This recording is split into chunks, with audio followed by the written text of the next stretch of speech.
everyone. Welcome to another book discussion between Unerased Book Club and Ann Arbor District Library. Tonight we are discussing the novel Sparks Like Stars, and this is by Nadia Hashimi. Before we get started, let's just go around and introduce ourselves, and if you feel comfortable doing a brief visual description. So I'll start. My name's Lucy, and I am a library tech in the youth department. I also do adult programming at the library. I'm a 50-year-old white woman with shoulder-length brown hair. I'm wearing a blue and white striped shirt, and I have glasses on. I'll go next. I am Anne, and I am a book processor. I work primarily at the Westgate branch, and I am middle-aged white woman with long hair, probably about 4 or 5 inches past my shoulders. And I wear glasses, and I'm currently sitting in front of some white closed pantry doors. I'm Christopher, and I also work at the library doing youth and adult programming. I'm sitting in front of a cinder block wall, and I'm wearing a quilted plaid jacket and wearing glasses. Hi folks, I'm Fatema. I am one of the co-facilitators of Unerased Book Club. I use she, her pronouns. I am a woman in my mid-30s with short black hair. I'm South Asian, and I'm wearing a, I suppose an animal print shirt. And I have a digital background of the Chittagong skyline in my as my background. And hey everyone, I'm Sheela. I'm the founder and co-facilitator of the Unerased Book Club. I am a Indian American woman in my early 30s, wearing glasses, a yellow hoodie with shoulder-length hair, and my background is blurred. And some context before we get started on the conversation. Sparks Like Stars is a contemporary historic fiction novel that explores a turning point in Afghanistan's history and how that impacts the main character, Sithara, throughout her life. Well, I'm sure we'll get into more details, but that's the highlight. So I'll open it up. What did you all think about this?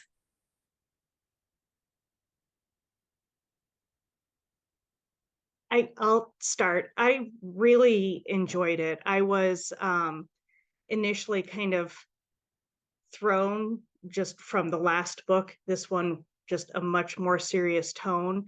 But the characters that she develops are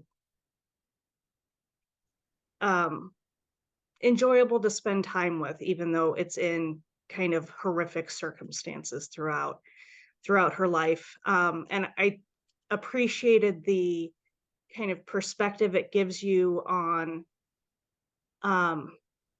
how traumatic events from childhood affect your entire life. This in a much larger scale than a lot of times it is, but yeah, especially with what's going on in the world today, it just felt like a very topical book to be reading.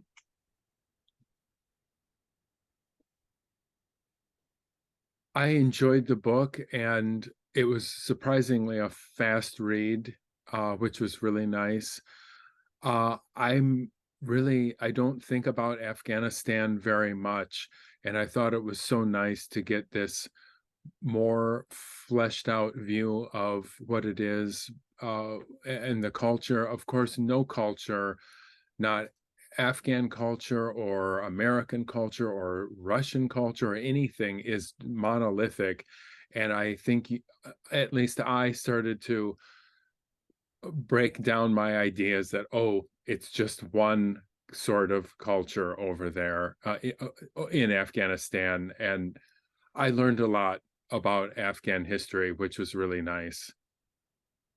Yeah, I'll agree with that. I also learned a lot about Afghan history, and I appreciated getting that view of Afghanistan, like not as a place of conflict before, like when the character in this book when Satara is young. There's not very much time in that, but I do think in this country, you know, like we get this perspective of Afghanistan that we've gotten for the last, well, since the beginning of the war there, but probably even before that. That's just not, you know, what you see in the beginning of this book at all. I also appreciated in this book that there were characters that I thought were imperfect. Like I found myself getting frustrated with them. I thought some of the decisions that they made were questionable, and women too. I think that it's important to see, you know, imperfect female characters in books, like, you know, as fully realized human beings who do make mistakes, but you know, are not horrible people at all. That just not every decision is going to be perfectly aligned with the way things should work out. So I thought that the characters were really strong in that sense.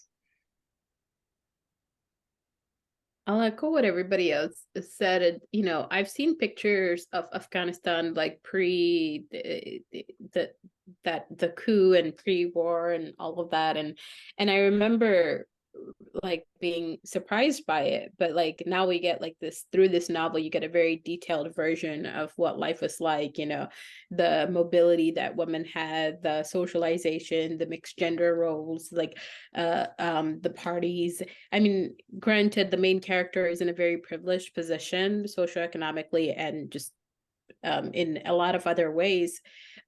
We still get that feel for like what things were like, and I really appreciated that. And I think it was also for me, one of the more interesting parts was just kind of seeing the expat culture that existed there and the communities that they had formed. So like whether they were traveling by road, or I think they call them like over or something,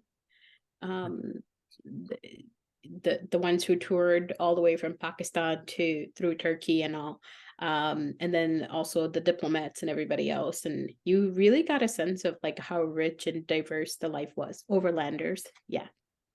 Thank you. So I did enjoy that little bit of glimpse. And I read in an interview that the author did that, you know, that was the Afghanistan her parents described to her, of the way that they lived, and she was kind of wanting to go back to that and kind of describe it for the audience as such. So I think it rang very true. Like maybe it was just the way I was consuming it. I listened to it as an audiobook, but I found it to be a lot slower of a narrative than I was expecting.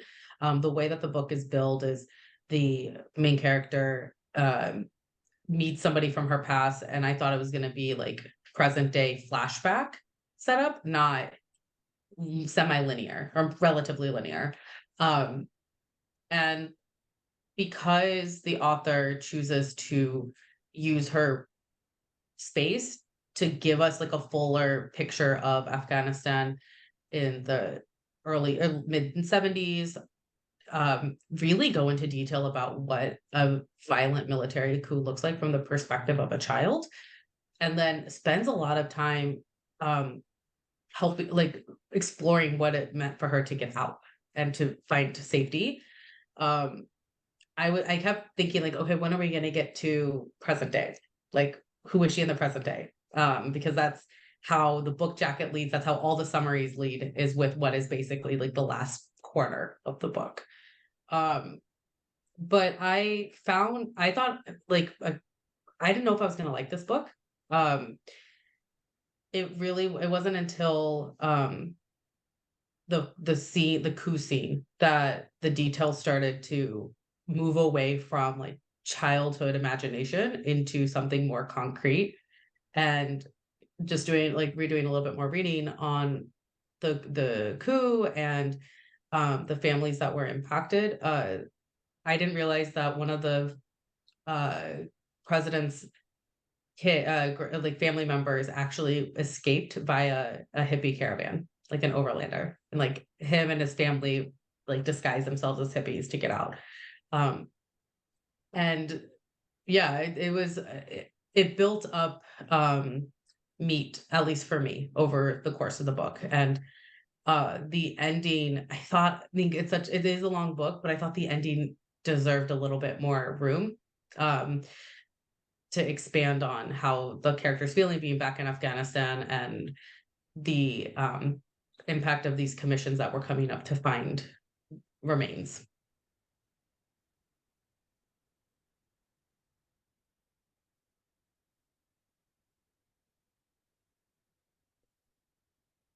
I thought as I was reading the book, what similarities there were between the coup in Afghanistan and in Tsarist Russia. And then she brings it into the book. And I thought she did such a good job of showing how there's a power structure and a government until there isn't. And just because there are laws written down, or you promise to protect someone, or you're in the army or whatever, none of it matters when there's a revolution. And then all bets are out the window and it's utter chaos. Nobody knows anything. You can just be shot. And I thought that was a great window into the feeling of helplessness and chaos that it must happen when people are in a revolution.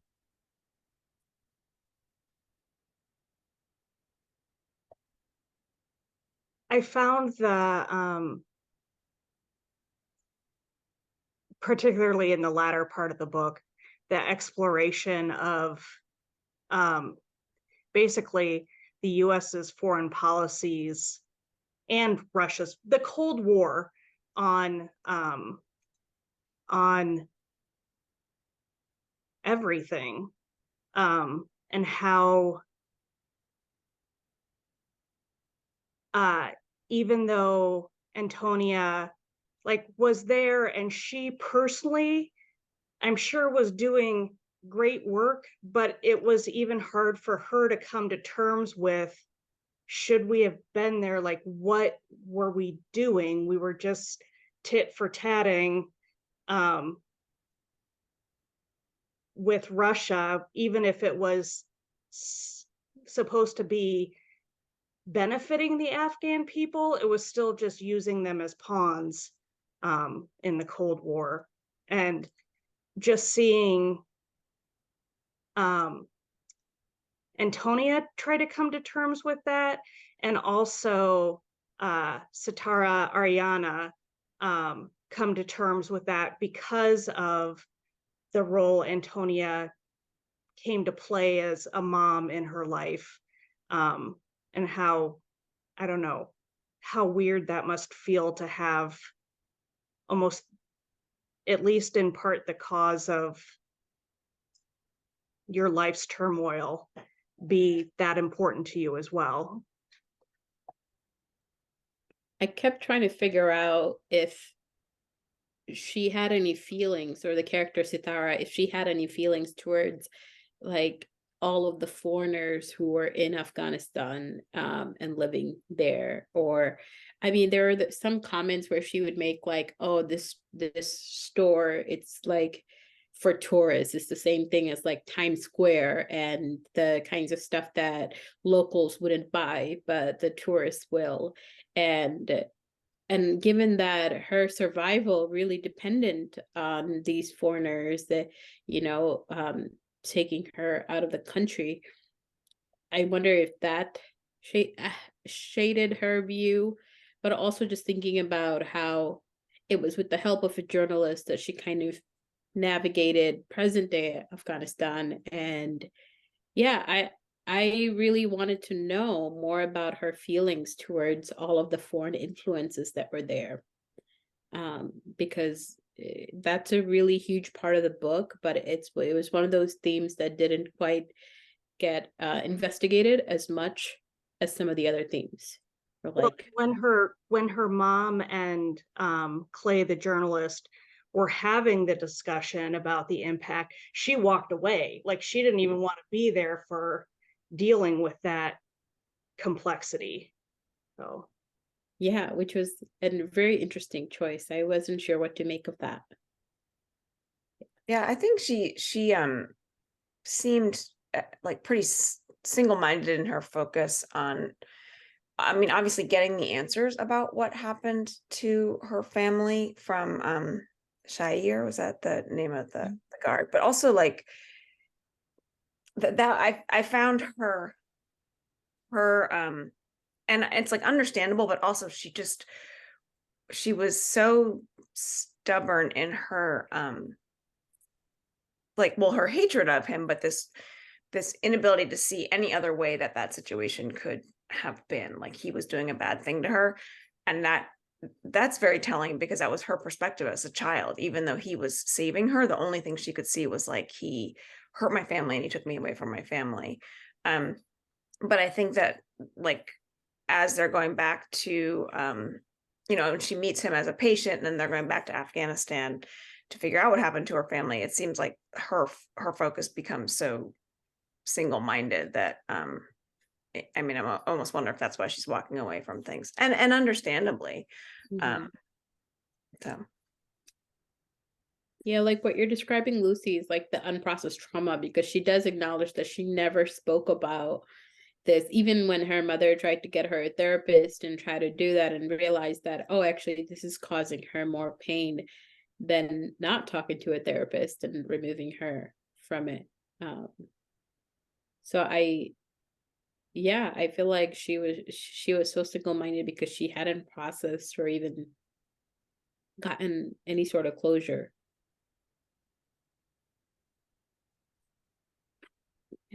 It also seemed like trauma was just laid on top of trauma, because not only do you witness your family being killed, you're escaping for your own life.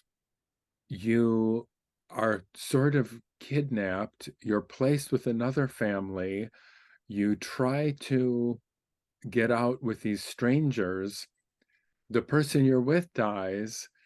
You are in an embassy that is under attack.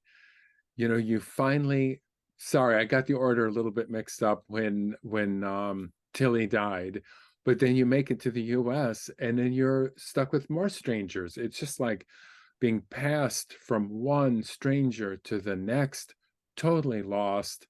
You don't know who to talk to, trust, or call, or anything. And I appreciated that part of the book too. Just this utter feeling of being blown by the winds and being a refugee, and just not knowing anything or who to turn to. yeah, I think, and then ending up, you know, in that foster situation, which was like pretty telling about, you know, foster system in this country, but also, as you're saying, Christopher, just one more thing that is like, you know, where you're wanting her to at least have someone to take care of her in the way that Tilly and Antonia did. She gets this horrible situation that's made even worse, I think, by her lack of like, she can't communicate the way she wants to. And it was just a really sad part of the book, I thought. I generally don't, it's not that I don't like the stylistic choice. I generally don't like time jumps. I don't like the experiencing of them. I was so happy when this time jump happened, because I wanted out of that foster home. I was just like ready for that part of the story to be done. So when I turned the page and it was 2008, I was like, oh. Especially because you immediately see that things got significantly better from the moment that we last see her in the foster home. Total agreement with you, Anne. Yes. Also, the tone of that chapter was just so drastically different, or like that time period was so drastically different than what came before and what came after. It was very jarring to hear, not just the content, but I was like, wait, what just happened? Where is she at? Which now hearing, Lucy, what you're talking about, like it makes sense, because like it's a very jarring experience to go from a family to people you trust to this, to strangers who do not have your best interests at heart at all. And like it just feels like nothing's really changed. Thinking about all the families that came over a few years ago when the Taliban quickly took over Afghanistan. And then, as you know, one of my favorite topics when it comes to book clubs is Goodreads. And the Goodreads comments about this particular chapter, a lot of people were like, why was this even in here? Some people were like, oh, is the foster care system, are there no good foster families? Like everybody writes about how bad they are. I'm like, maybe because they are. Like, maybe because the system is super, super broken. And the idea of paying other people who take care of children who, not refugees necessarily, but in domestic kids whose parents could just use the money and take care of them well. Maybe that's a really messed up system. And maybe there's like a lot of abuse that happens within that system because there's no oversight. Um, and I am now grateful that she wrote about that in this context, because foster system is not talked about broadly. And then when it comes to how refugee children are treated, that's another subset of people who could be easily abused in the foster care system. That was one of the things that terrified me the most when children were separated from their families at the Mexican border. And it still continues to terrify me because so many children are still very much unaccounted for. Like their parents don't know where they are, and they didn't keep good records of tracking. And it absolutely, it's so scary to me. It is incredibly terrifying to me. And so everything from her, like the medical examination that Sitara went through and how violating that was, to then to have the experience in that foster home.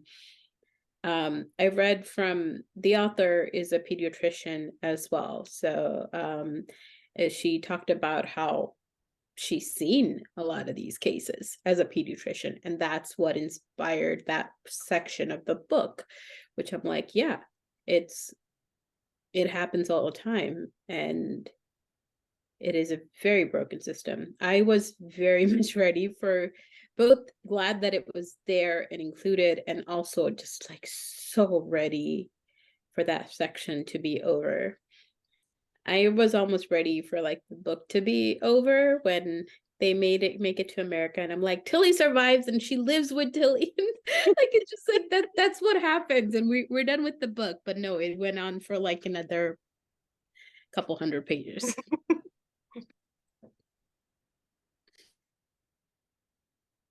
Yeah, I think her experience in the like the medical examination, which was so difficult to read, and like a big part of that was her saying one word and them, or her saying a word and them hearing it differently. And and then going into this foster family, I think it's something we've talked about a lot in these discussions. It's like, if you don't have the ability to use the language around you or understand it or communicate it, and how isolating and terrifying that can be, and how absolutely vulnerable that makes you. And that's just like this small piece of this book that shows that. But it was, yeah, I was glad when that section was over, but I think it really it brings up a lot of important points. It's also extremely terrifying that this was in the 1970s, and we are now in 2023, and this story resonates as if it were a present day story. That nothing has changed in the last, like, what, 50 years? Yeah.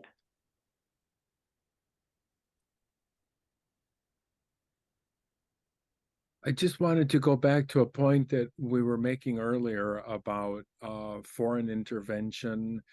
And there wasn't a ton of these passages in the book, but what was there, I was so happy, because it made me rethink a lot of my assumptions, talking about the Peace Corps and the clash between the Soviets and the Americans, and the Cold War playing out in Afghanistan. And it made me it reinforced my idea that I certainly can't really tell what's aid and liberation and what's just pure imperialism. on the surface of it, sending the Peace Corps to help people, learn English or do whatever sounds like just humanitarian aid, but it's also quite imperialistic too, because it's trying to win over an entire culture that is much, much older than American culture anyway. And I appreciated that discussion in the book so much. It was also, I found it interesting to read about the experience of watching what is continuing to evolve in your homeland while you're not there. It's kind of on a bigger scale, like if you move away from some place and then go back to visit, you're like, wait, everything kept going. But this, you're actually seeing it, and in maybe not the entire period of time that she was gone, but most of the period of time, it was not a good thing to be looking in on what was going on there. So I don't know. I found it to be an interesting perspective that I haven't thought about before.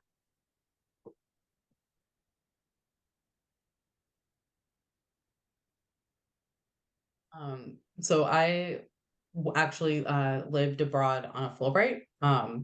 In the country, I was in Sri Lanka, and they didn't have a Peace Corps presence, but there's a strong State Department presence and then Fulbright presence. And it became very clear very quickly what the intent of those programs were.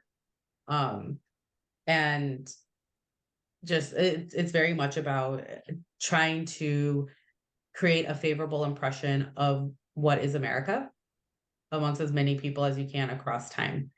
And I was not going to participate in that that agenda, which I'm really glad that I thought about that. I could have recognized that critically at the age of 21, because it opened me up to seeing Sri Lanka as more than just a place for me to travel around or a place to impose my American worldview upon, but really taken the place that I was at, and the complexities and contradictions, etc. And I've continued to sit with what was that experience and what has been happening, what was Sri Lanka before my arrival in the early 2010s. And I feel like I'm a much better person because of that. And I think about the people I did the Fulbright program with, and I'm really curious, how do they sit with it still? Do they sit with it? With all the stuff that's happening right now in Israel and Palestine, there's so many parallels to what happened in Sri Lanka. And I think about that every day. And I wouldn't have known without that experience. And I don't know if the people I knew in the State Department think about it. I don't know if they're just oh, Sri Lanka was a placement. It was a place that I was in for 2 years before going to working my way up until I get out of the hardship placements, seen as a bucket list item as opposed to a place where people really live. And when Antonio was speaking with, I can't remember the character's name, maybe Clay, maybe somebody else, about the role of diplomacy in Afghanistan, the realization of kind of the naive agenda was yeah, it's this, who are you doing it for? You're still part of an elite class doing elite things with elite people. Who are you speaking to on the ground? Who are you speaking to who's not part of that network that forces you to think more critically about where you're at? One thing that we haven't mentioned that I found interesting too in the talks of imperialism and all of this was her the kingdom of, now I can't remember what it was called, the ancient kingdom that they had excavated, and the ring that she had, and just the entire discussion of those cultural heritage pieces that get scattered about or lost during wartime. And appreciated her character's desire and just will to get it back into not just safe hands, but the hands that they belong in, which were Afghan hands, versus just saying, well, this museum here in the US is super safe, so I'm going to put it here. Because that's how, well, no, that's not how we ended up with stuff everywhere. We ended up with stuff everywhere by taking it, but you know, just piece by piece trying to undo that legacy. Yeah, for her, she's like, I'm going to put it in the hands of the people who it belongs to. You know, that would be the ultimate best way for all the, I mean, yeah, it's like you're saying, it's spread so far, the appropriation of art and this that was stolen. And I appreciated that piece also, just to make me think about that. But also how that like ring was such an important thing to her in other ways too. Like, you know, it's not like it was hard for her to let go of necessarily if she was getting it in the right place, but it just carried her so far. And it was like this talisman. I think she says that even this reminder of home, but also this, you know, maybe reminder of like a Afghanistan going further back, and just, you know, that her father had shown it to her. So that ring was significant in so many ways for her. Well, and her father had also impressed upon her how important it was and how important these cultural pieces were. So I think tying that importance to him made it that much more important to her.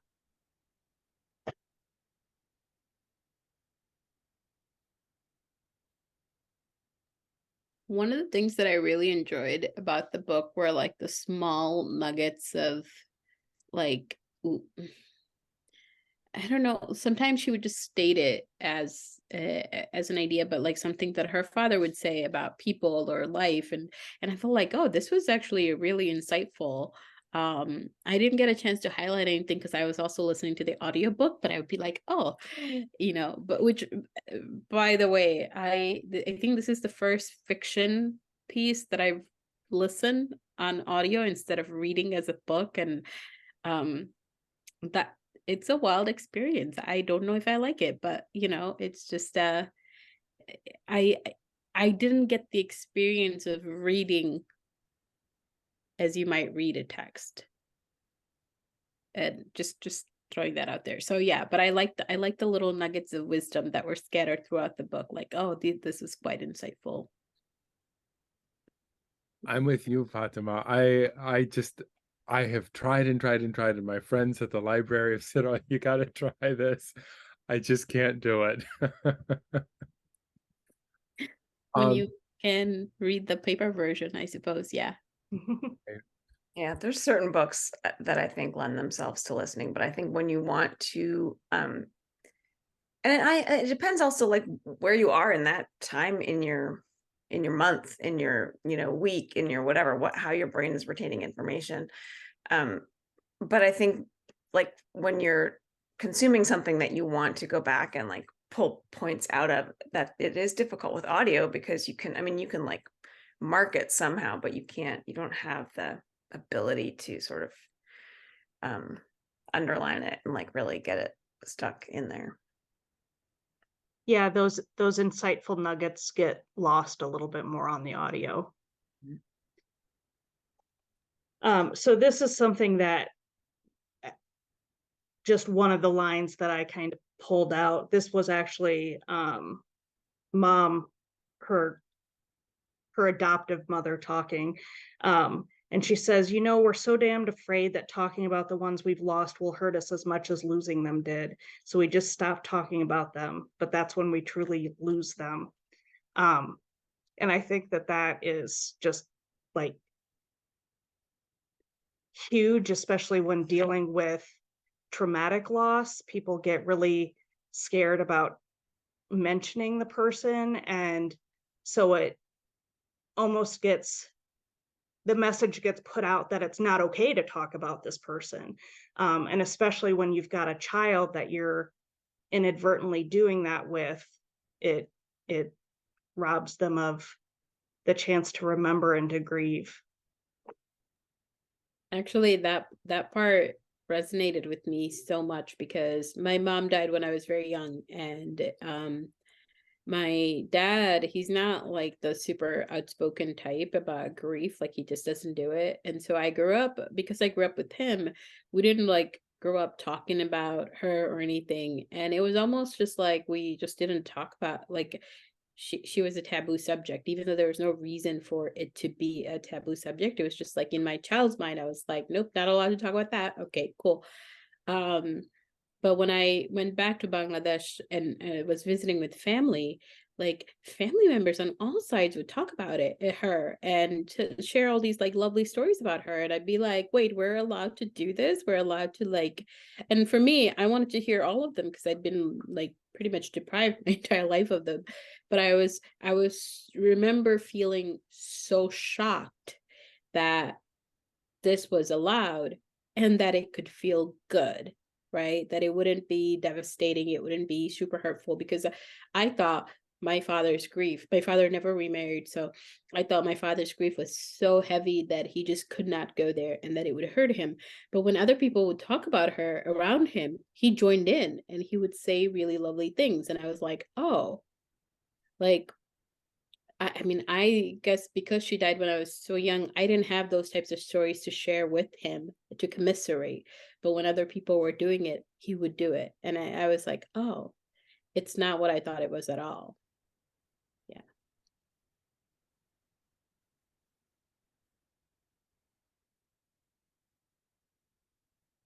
What were y'all's thoughts on her boyfriend? I can't remember his name, but he was like, I thought it was Adam, Adam, yeah. Um, Felt like it was not in a bad way, but just very disjointed. Like, who is this dude? I guess he's running for office. Well, like they're clearly not communicating with each other, and they've been together for a while. Um, and then it was like, yeah, then at towards the end of the book, he's no longer there. He's no longer in the picture.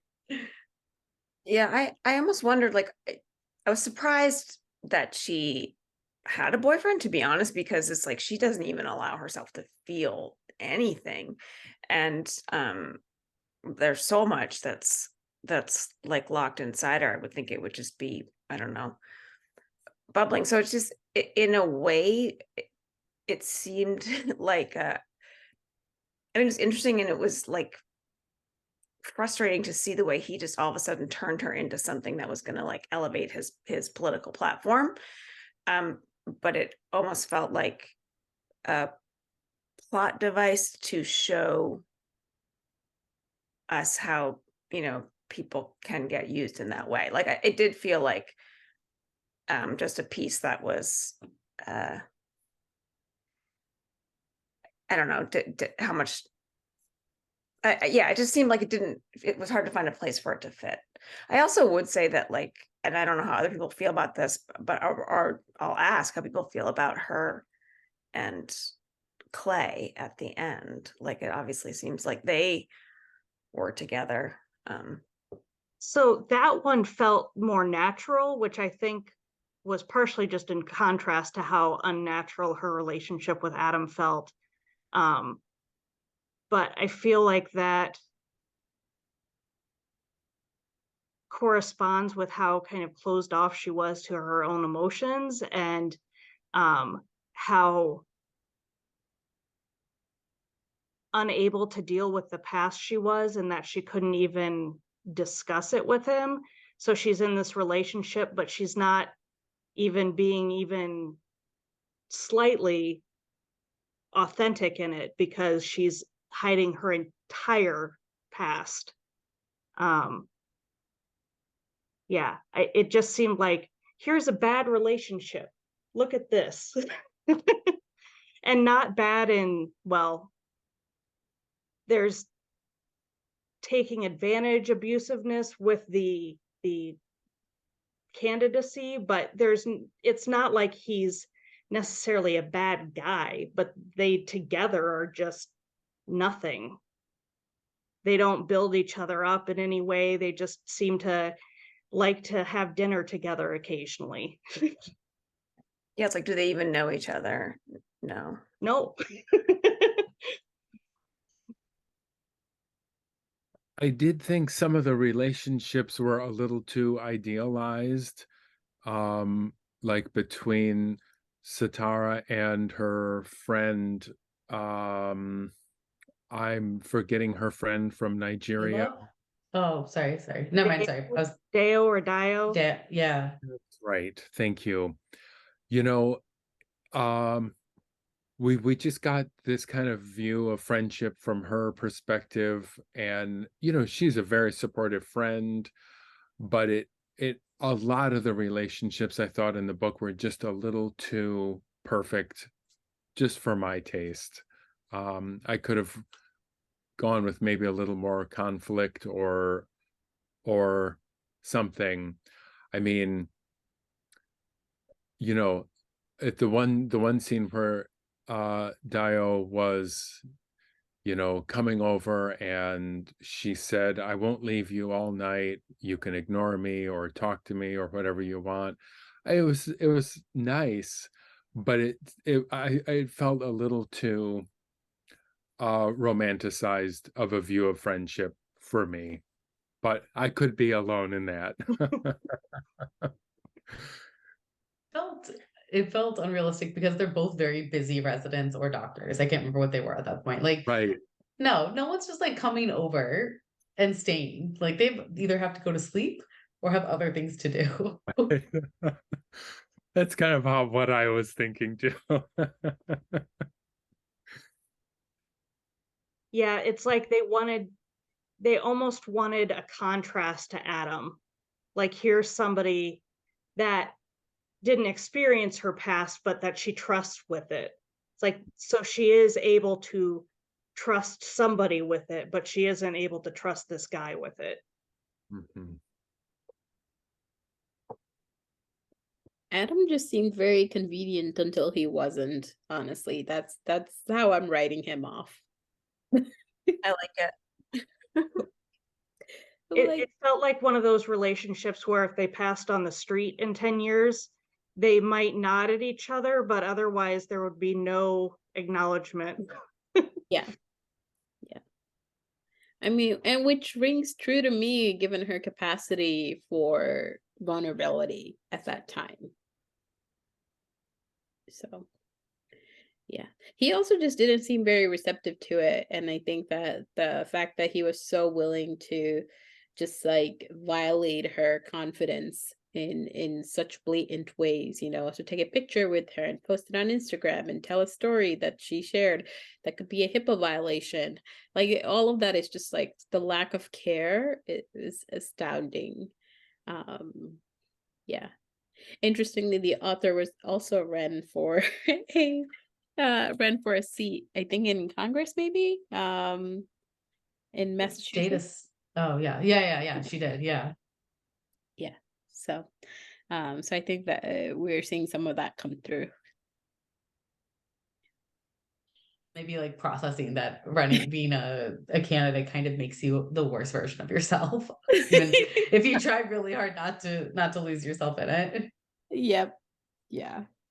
Yeah. It's brutal because it's a lot of fundraising. Yeah.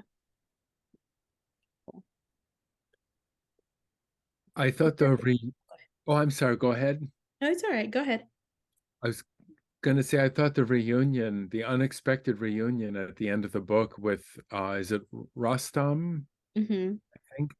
I thought it was sweet and nostalgic, and I I didn't find it unbelievable because maybe we've all had these very improbable chance encounters with someone from our past in places that we didn't expect to see them.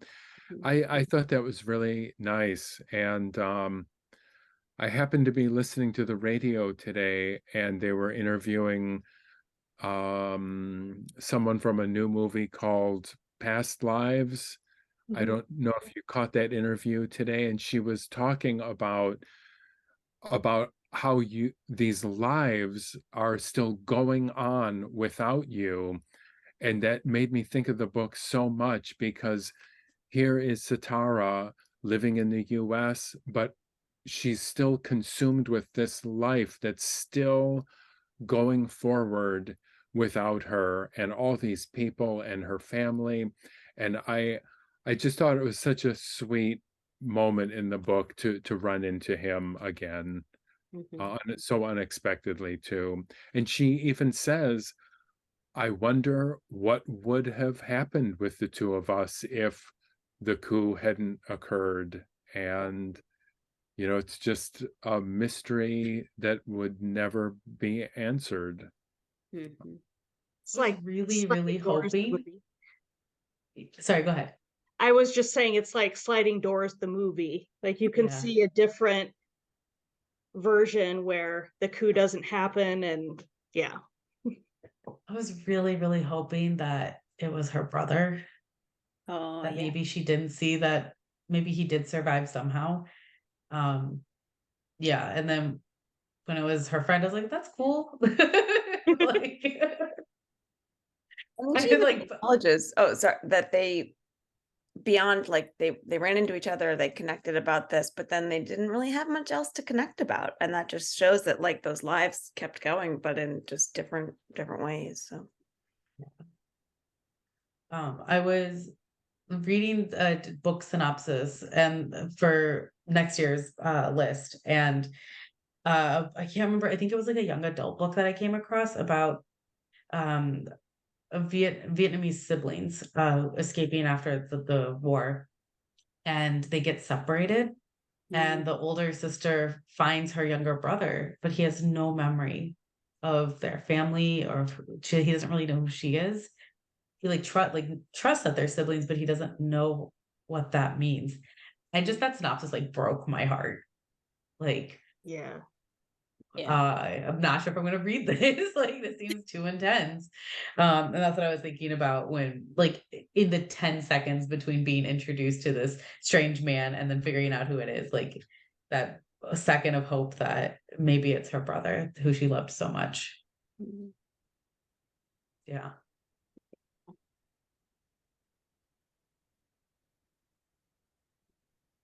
So all in all, I think this book is just like, it's such a special piece of literature. There's so little written about Afghanistan, like at that cusp between um the kind of like quote unquote easy place it was before and how it exists in the American imagination now. Um, I mean, it's existed as like a war-torn place since the Soviet occupation, and America just like funneling weapons into the country. And it just feels like one of those parts of like South Asian history specifically, or culture, that's completely ignored. Like I know that like within like the Indian Pakistani like nexus of what is South Asia. Like Bangladesh gets ignored, Afghanistan constantly gets ignored, Sri Lanka and Nepal get ignored. But considering like the American like occupation or involvement in Afghanistan for multiple decades, it's thoroughly upsetting that we don't know more about that country. And so this book feels like such a gift to people who are willing to read it, to understand a little, like slightly more about this place. has anyone read any of her other books? Because I think she writes mostly about Afghanistan, and some of them are for children or young adults. I'm not sure, but I'd be interested in knowing what other parts of the history and she's covering and how those Yeah. look. I read that this is her fifth book about Afghanistan, and that she covers from like 1700s on over Oh, the wow. course of several books. So she's really been delving into the history. And two of the books are children's books, I believe. Yeah. And she says she's working on a YA book now. Oh,